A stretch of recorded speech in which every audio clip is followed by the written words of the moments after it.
backbiting. Allah subhanahu wa ta'ala has forbidden to backbite, but why is backbiting forbidden? It's not physically hurting anyone, but it hurts your feelings, right? If you walk into a room and you find out that the people there were just talking bad about you, does it hurt? Yes, it does. Allah subhanahu wa ta'ala also forbids us from calling each other insulting names. Allah subhanahu wa ta'ala also forbids us from making fun of each other. But why?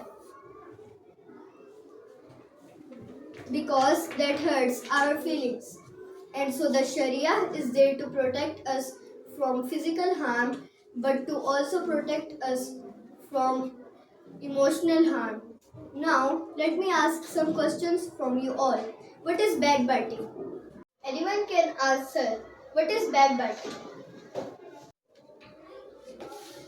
Haseeb, what is backbiting? Backbiting means to talk ill of people behind their back. Okay, so who is going to tell me how to ignore backbiters? Ibrahim.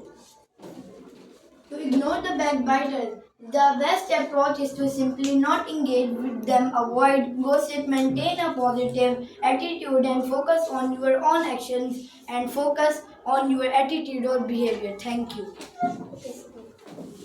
Okay, so who is going to tell me what are the causes of backbiting? Arshman.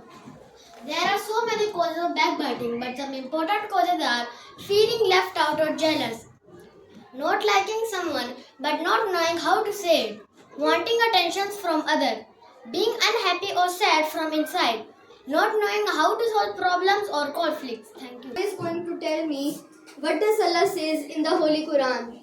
Abdul Basit. Allah says in the Holy Quran, and spy not, neither would one of you like to eat the flesh of one's dead brother, you would hate it. Thank you. Okay, so who is going to tell me how to ignore backbiters? Ayat. To ignore backbiters, the best way is not engaged with them. Avoid gossip, stay focused on yourself, less interaction, stay focused on positive relationship. Thank you. Okay, so who is going to tell me how to ignore backbiters? Afan. Leave of the people who care backbiters, focus on your inner shortcomings. Thank you. Sit down.